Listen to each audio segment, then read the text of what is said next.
오늘은 그들의 믿음이 내게도 있어야 한다, 그런 주제로 말씀을 드립니다. 신구약 성경에 나오는 여러 인물들 가운데 본받아야 할 인물을 본받으려고 애를 쓰면 우리의 속사람이 강건해지고 인격이 다듬어지고 하나님의 기쁨이 대상이 되고 하나님께 은혜와 복을 받게 됩니다. 본받지 말아야 할 것을 본받게 되면 화를 당하게 되는 것이죠. 신앙생활을 짧게 했는데도 신앙이 아주 급성장하고 인격이 다듬어져서 교약이 쓰임을 받는 사람들이 있는데, 그리고 공통점은 그리스도 예수님을 본받아 보려고 애쓰는 사람들입니다.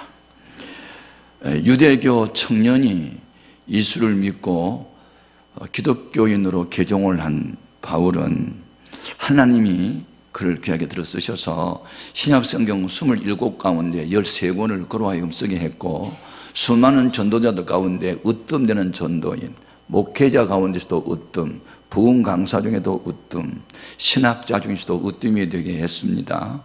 그 이유는 예수님을 본받아 보려고 애썼기 때문에 주님의 형상이 그를 그렇게 위대하게 했던 것입니다. 우리 예수를 믿는다는 것은 예수님이 가셨던 발걸음 위에 나의 발걸음을 포기해 걸어가는 크로스웨이, 십자가의 길을 걸어가는 것을 신앙생활이라고 말합니다.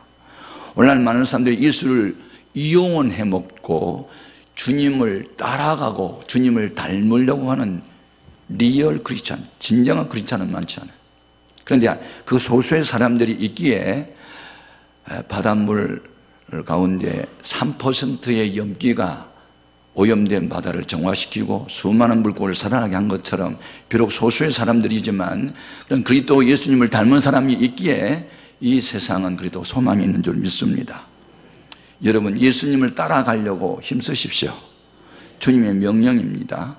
주님은 범사에 본을 보이시면서 나처럼 해보라, 나 따르라고 하셨습니다. 말로만 가르치지 않고 친히 하나님은 이렇게 섬기는 거라고 본을 보여주셨습니다.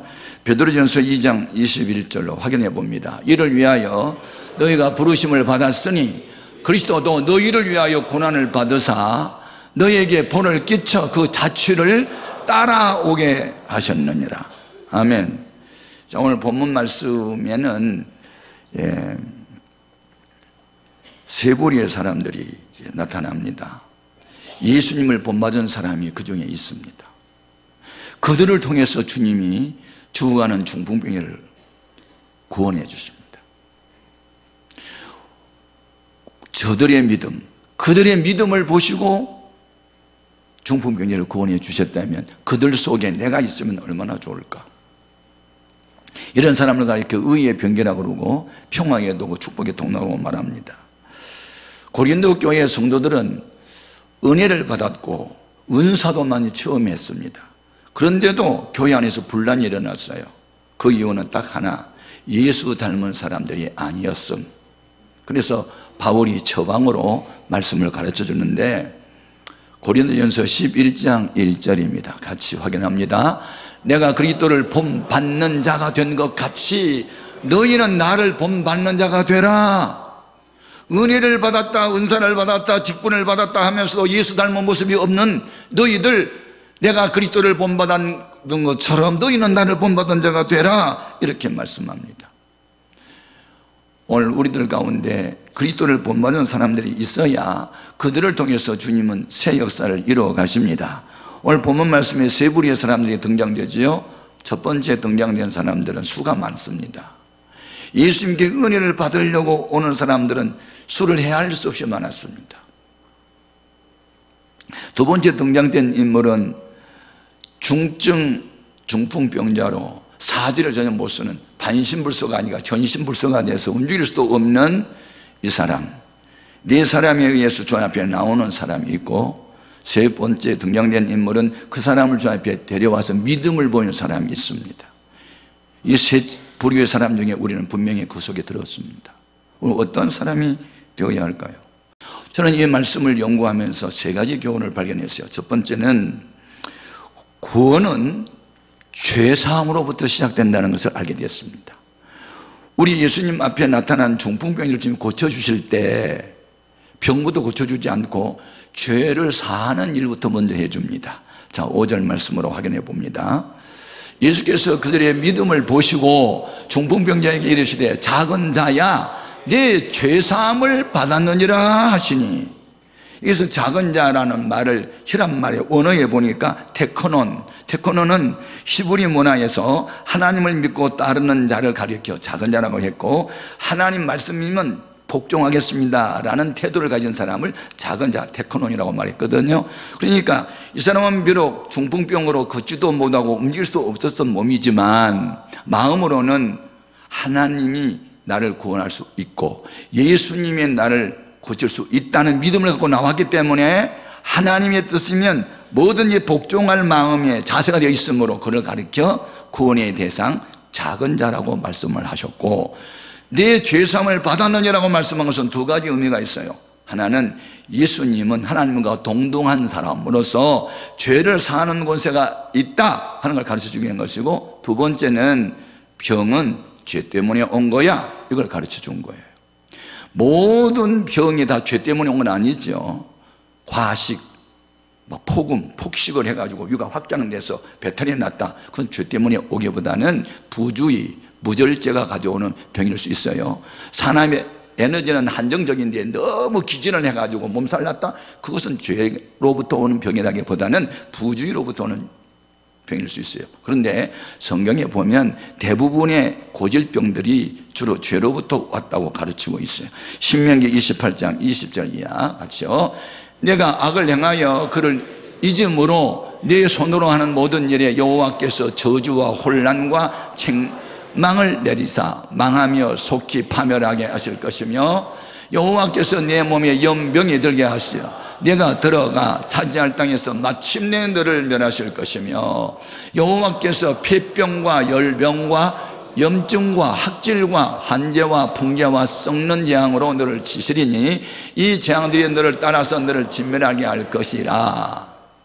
이 말씀을 보니까 하나님의 은혜를 잊어버리고 우상을 숭배하거나 음란한 죄를 범하거나 악을 행하는 사람에게 하나님이 징계의 채찍으로 이렇게 병을 허락한다 하는 말씀이 있는 겁니다. 그래서 죄로부터 오는 병은 만약에 무효입니다. 고쳐지지 않아요. 반드시 회개를 하면 주님이 고쳐주십니다. 그래서 죄로 오는 병을 고침을 받기 위해서는 먼저 죄사함을 받고 그 다음에 주님이 병을 고쳐주시는데, 야고보서 5장 15절 이하 확인합니다. 믿음의 기도는 병든 자를 구원하리니 주께서 그를 일으키시리라. 혹시 죄를 범하였을지라도 사하심을 받으리라.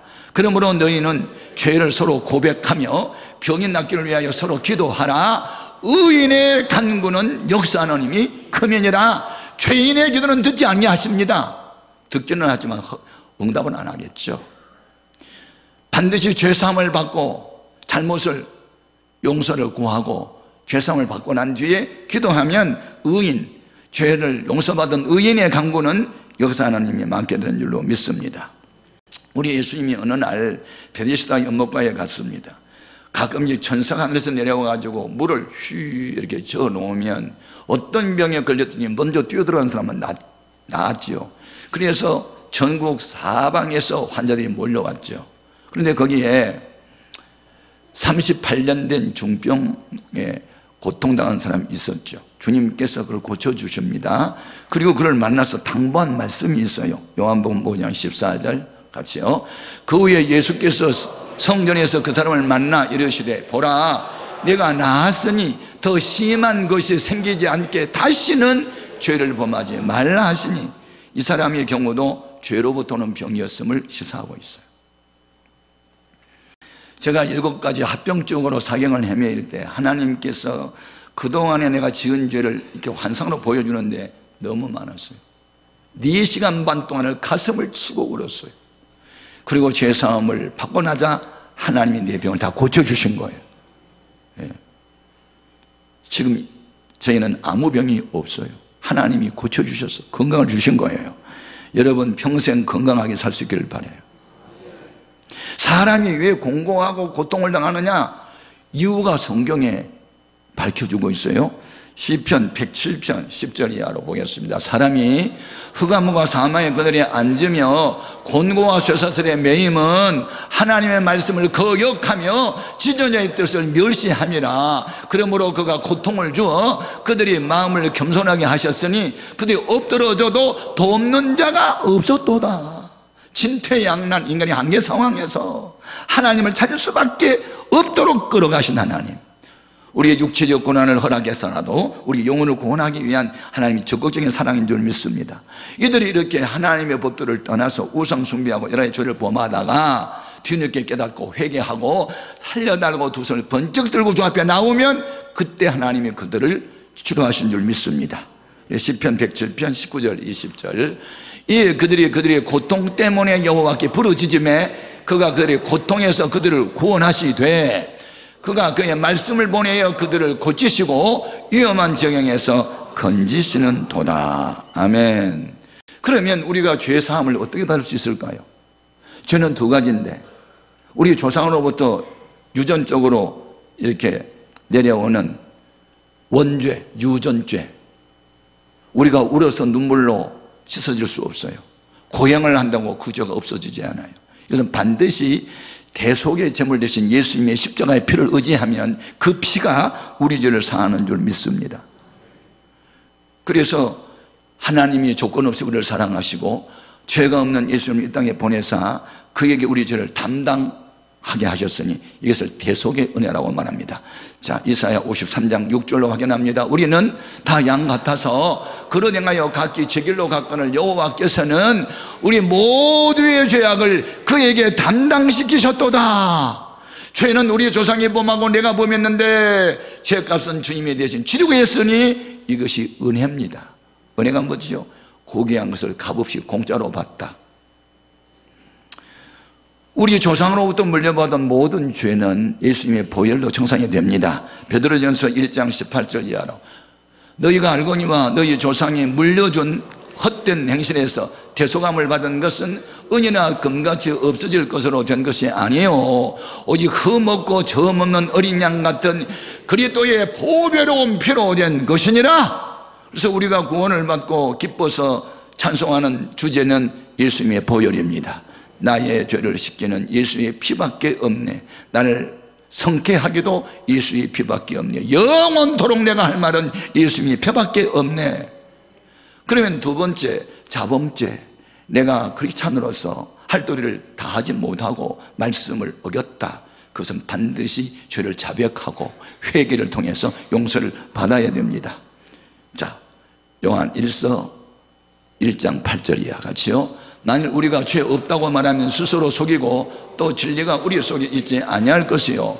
만일 우리가 우리의 죄를 자백하면 그는 미쁘시고 의로우사 우리의 죄를 사하시며 우리를 모든 불의에서 깨끗하게 하실 것이요. 네. 저는 초등학교 다닐 때 엄마 아빠 몰래 보리 퍼주고 수박하고 참외하고 사서 혼자 먹다가 들켜가지고 아버지한테 엄청 얻어맞았어. 엄마한테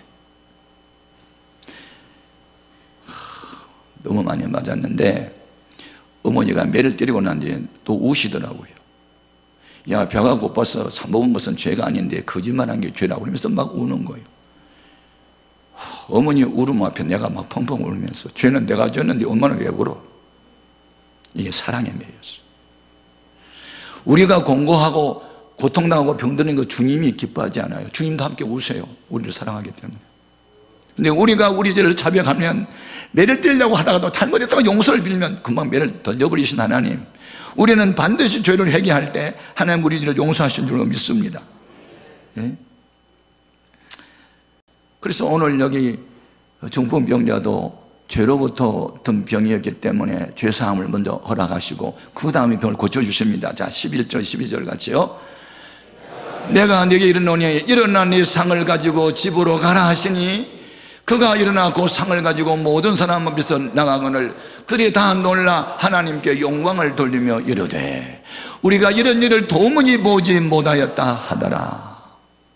우리 예수님이 중풍병자의 죄를 사한다고 말하자 바리새파 사람들이 아니 하나님 외에 죄를 사하는 권세가 어디 있는데 네가 사람인데 어떻게 죄를 사한다고 말하느냐 참나마도다 하나님을 못 오겠다. 그리고 예수님을 정죄했던 사람도 우리 예수님이 중풍병자에게 말 한마디로 벌떡 일어나서 걸어가니까 놀라고 놀랍다. 여러분 능력이 나타나면 할 말을 잊어버립니다. 말다라는 그리스도인이 되지 말고 능력 있는 우리가 되어야 될 줄 믿습니다. 그래서 우리 예수님께서 부활하시고 난 이후에 저희들의 마지막 유언, 마지막 분부가 뭐냐면 능력받아야 된다. 이 죄악 세상을 이기는 힘은 위로부터 내려온 성령의 능력을 받지 않으면 세상을 이길 수 없다. 자, 누가복음 24장 49절 같이요. 볼지어다 내가 내 아버지께서 약속하신 것을 너에게 보내리니 너희는 위로부터 능력으로 입혀질 때까지 이 성에 머물라 하시니라. 저희들이 순종합니다. 열흘 동안 모여서 엄마가 요나단 방에서 열심으로 기도할 때 성령을 능력을 받게 됩니다. 그들이 세상을 변화시키기 시작했죠. 여러분 세상을 변화시킨 것은 지식이 아니고 그리스도의 사랑이고 성령의 능력인 줄로 믿습니다. 이 중풍병자가 주님으로부터 죄사함을 받고 병까지 고침을 받았을 때 얼마나 좋았을까 상상해 보셨어요? 울어도 안 되고 참아도 안 되고 죽어도 안 되고 돈으로도 안 되고 부모의 능력으로도 안 되는 일이 주님의 은혜로 됐을 때 주님이 얼마나 좋았을까? 그리고 그 마음에 천국에 임했을 때 부르는 노래가 있었을 거예요. 우리 같이 불러볼까요? 438장 1절만 같이 불러. 내 영혼이 은총 입어 이 중한 죄짐 벗고 보니 슬픔 많은 이 세상도 천국으로 화하도다. 할렐루야 찬양하세. 내 모든 죄 사함받고 주 예수와 동행하니 그 어디나 하늘나라.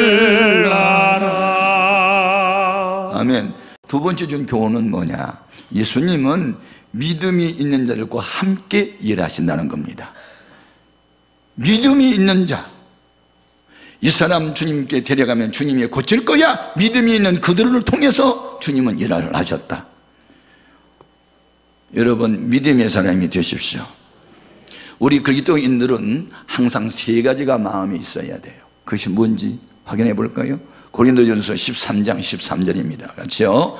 그런즉 믿음, 소망, 사랑 이 세 가지는 항상 있을 것인데 그 중에 제일은 사랑이라. 아멘. 지금 이 네 사람은 이 사람은 주님께 데려가면 주님이 고칠 거야. 주님이 구원할 거야. 믿음이 있었어요. 소망도 있었어요. 그리고 사랑의 수고도 해요. 말만 하는 게 아니고 들 것도 들고 오잖아요. 이 세 가지가 있었기에 주님은 그들을 통해서 일을 하신 줄로 믿습니다. 예. 여러분 믿음의 사람은 어떤 일을 추진해 가다가 어려움이 있어도 거기서 주저앉지 않습니다. 자, 우리가 어떤 선한 일을 하고 싶고 하나님 기쁨의 대상이 되고 싶고 복을 받고 싶을 어떤 일을 하려고 할 때는 언제나 장애물이 항상 나타나기 마련이에요. 자, 이들이 예수님을 메고 왔을 때 어떤 문제가 생겼을까? 자, 1절 2절 보겠습니다. 같이요. 수일 후에 예수께서 다시 가버나움에 들어가시니 집에 계신다는 소문이 들린지라 많은 사람이 모여서 문 앞까지도 들어설 자리가 없게 되었는데 예수께서 그들에게 도를 말씀하시더니 예.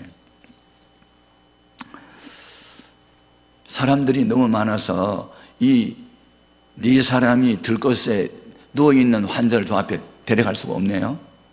예. 그렇지만 믿음의 사람은 어떤 장애물이 있다고 물러서지 않죠. 네. 마가복음에 나타나는 믿음의 사람들은 하나같이 공통점이 있는데 어떤 목표를 향해서 가다가 어려움이 있을 때 주저앉지 않고 계속 갔어요. 한 예를 들면 12년 동안 그 혈루증을 앓은 여인이 주님이 어쩌려고 붙잡아요. 그때 예수님은 어디를 가고 있는 중이냐면 회당장 야이로의 딸이 병들어 죽어가고 있다는 말을 듣고 그 병든 아이를 고치려고 가는 도중이었는데 요 틈새로 여인이 들어온 거예요. 그래서 그와 대화하다 보니 지체하는 사이에 그 딸이 죽었다는 소식이 왔어요. 예. 그래서 이 해당장 마음에 아이고 이 여자 때문에 시간이 늦춰가지고 우리 딸 죽었다 그런 생각이 들어온 거예요. 근데 우리 예수님이 그 마음을 달래요. 두려워하지 말고 믿기만 해. 이런 식으로. 그래서 이제 달래서 갔는데 가서 보니까 아이가 죽었으므로 집안 사람들이 울어요. 피리를 부는데 슬픈 피리를 부는 거예요. 우리 예수님께서 죽은 게 아니고 잔다 그랬더니 뭐? 죽었는데 잔다고 하니 저 사람이 미쳤나 봐? 그리고 있으면 비웃어요. 그러자 우리 예수님이 믿음 없는 사람들을 다 집에서 내쫓아버려요. 영권을 발동시킬 때 영역을 제한시킬 수 있는 불신앙의 사람들을 다 내보내요. 죽은 아이를 살리러 방에 들어갈 때 누구를 데리고 가느냐? 죽은 아이의 친부모님, 그 아이를 진정으로 사랑하는 친부모님, 그리고 예수님 제자들 중에서도 훈련받은 세 제자만 따로 데리고 들어가서 아이를 살려요. 오늘 여기서 무엇을 배워요? 주님이 들어쓰는 사람은 믿음 없는 사람을 들어쓰는 게 아니고 믿음 있는 사람을 들어쓰신다는 거예요. 자, 마가복음 5장 37절 이하 같이요. 베드로와 야고보의 형제 요한 외에 아무도 따라옴을 허락하지 아니하시고 회당장의 집에 함께 가사 떠드는 것과 사람들이 울며 쉬며 통곡함을 보시고 들어가서 그들에게 이르시되 너희가 어찌하여 떠들며 우느냐? 이 아이가 죽은 것이 아니라 잔다 하시니 그들이 비웃더라. 예수께서 그들을 다 내보내신 후에 아이의 부모와 또 자기와 함께한 자들을 데리시고 아이 있는 곳에 들어가사 그 아이의 손을 잡고 이르시되 달리다굼 하시니 번역하면 곧 내가 내게 말하노니 소녀야 일어나라 하심이라. 소녀가 곧 일어나서 걸으니 나이가 12살이라 사람들이 곧 크게 놀라고 놀라거늘. 아멘. 여러분의 인생을 살면서 어떤 때에 자존감을 가져요? 나도 살아야 할 가치가 있다는 자존감. 선한 일에 쓰임을 받을 때, 죽어가는 사람을 살릴 때 내가 쓰임을 받고 어려운 문제를 해결하고 하는데 내가 쓰임을 받을 때 자존감이 있잖아요. 나도 살아야 할 만한 가치가 있다고. 주님이 어떤 사람하고 위대한 일을 하시냐면 믿음이 있는 사람하고 일을 하시니 우리도 믿음의 사람이 되어야 한다는 거예요. 구경꾼 되면 안다는 거예요. 교회 안에 구경하는 사람이 있잖아요. 뭐 잘한다, 못한다, 뒤에서 비판하고 어쩌면 말썽꾼도 있고. 그런데 여기에는 그런 말썽꾼이나 구경꾼을 통해서 지금 일하지 않고 믿음이 있는 사람하고 일을 했다면 오늘 우리도 믿음의 사람이 되어야 될 줄로 믿습니다. 예. 우리에게 준 세 번째 교훈은 장애물을 뛰어넘어야 기적은 나타난다는 거죠. 지금 이 네 사람에게 장애물이 있었어요. 그게 뭐냐면 길이 막힌 거예요. 길이. 자, 4절 말씀 보겠습니다. 무리들 때문에 예수께 데려갈 수 없으므로 그 계신 곳에 지붕을 뜯어 구멍을 내고 중풍병자가 누운 상을 달아내리니 무리들 때문에 예수께 데려갈 수 없다. 이 부정적인 말이잖아요. 없다. 할 수 없다. 여러분 직선이 막히면 돌아가는 길도 찾아보십시오. 전쟁터에 나가는 화랑들은 임전 모태, 전쟁에 나가면 물러서지 않는다. 이게 하나님의 기뻐하는 일이고 뜻이다. 그러면 가야지. 어려움이 있다고 뒤로 물러서요? 돌아가요? 포기해요? 아니에요. 그들은 길을 찾아봤더니 옥상으로 올라가는 계단이 보인 거예요. 야, 여기 길이 있다. 이 길로 가자. 올라갔어요. 여러분 계단에 올라갈 때, 환자를 들고 올라갈 때 이게 경사지면 아이 쏟아져요. 죽어요. 그러니까 이걸 밸런스를 맞추려면 얼마나 균형을 잡으려고 노력을 했을까 상상을 해보라고요. 그 다음에 예수님의 방 안에서 지금 도를 말씀하고 복음을 전하고 계시는데 예수님 앞에 이 사람을 달아내려면 지붕을 또 뜯어야 되잖아요. 한 사람을 살리는데 그렇게 쉬워요? 지붕을 뜯어내야지. 이게 뭐예요? 소극적이에요? 적극적이에요? 우선순위가 뭐냐? 지붕이 우선순위가 아니다. 다음에 돈 들여서 고쳐주면 되는데 사람부터 살리고 보자. 이런 의식이 있었다는, 나라와 민족이 망해하는 길로 가고 있는데 그리로 가면 안 됩니다 하고 사는 길을 제시할 수 있어야 기독교회입니다. 이 길로 가야 삽니다 하고 구원의 길을 제시해야 됩니다. 그들을 끌고 와야 됩니다.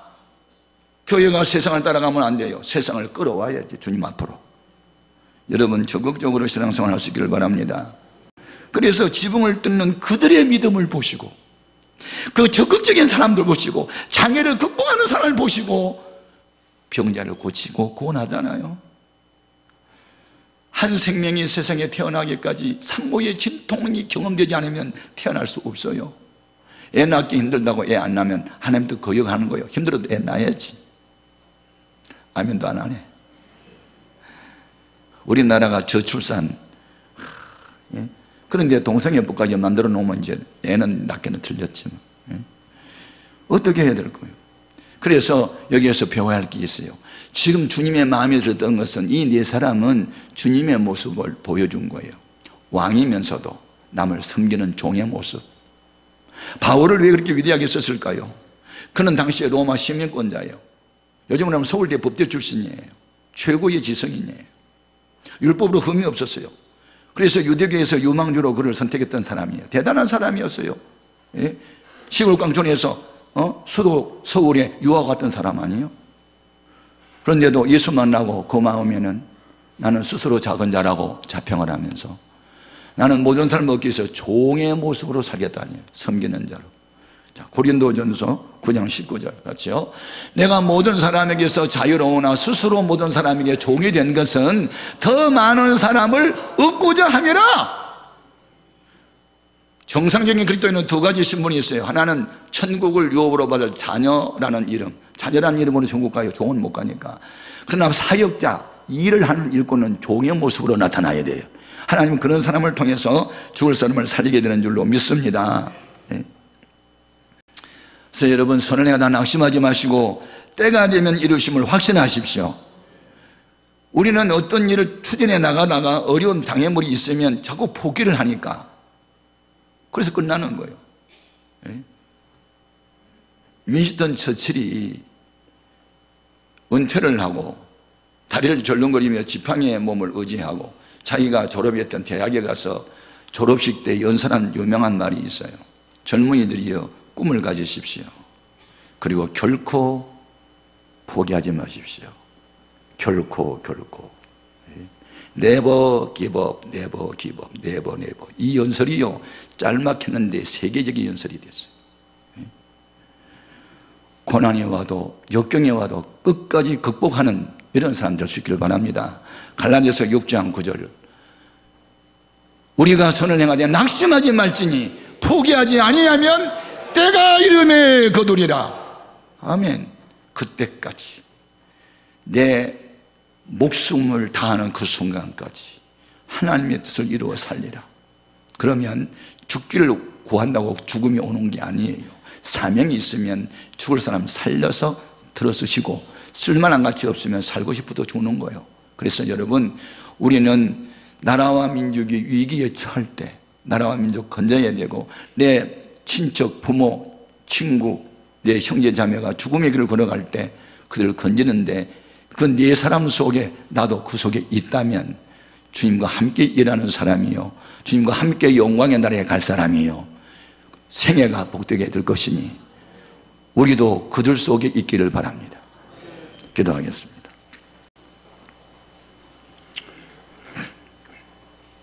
우리 한번 합심해서 기도해요. 하나님, 이 세 부류 속에 세 부류의 사람들 중에 나 어떤 인생으로 살아야 할지 깨달았어요. 짐을 지기 싫어하고 남에게 짐이 되는 인생으로 살지 말고, 남의 짐을 내가 짊어지서라도 그를 구원하는 예수 닮은 이 네 사람 속에 나도 있게 해주세요. 그렇게 살지 못한 죄 회개하오니 앞으로 남은 생에는 좀 그렇게 가치 있는 삶을 살게 해주세요. 다 같이 소리내서 기도해요. 하나님 아버지, 감사합니다. 이 세 부류의 사람들 중에 나는 지금 어떤 사람인지 알게 하소서. 다른 사람에게 항상 짐이 되는 인생이 아니고 짐이 되는 사람을 주 앞에 데리고 와서 구원해내는 예수 닮은 네 사람 속에 내가 있게 하여 주옵소서. 필요한 인생으로 살게 하여 주옵소서. 살만한 가치가 있는, 자존감 있는 삶을 살게 해 주옵시고, 의의 병기로, 평화의 도구로, 축복의 통로로 그렇게 의미 있고 가치 있고 보람된 삶을 살도록 은혜를 베풀어 주옵소서.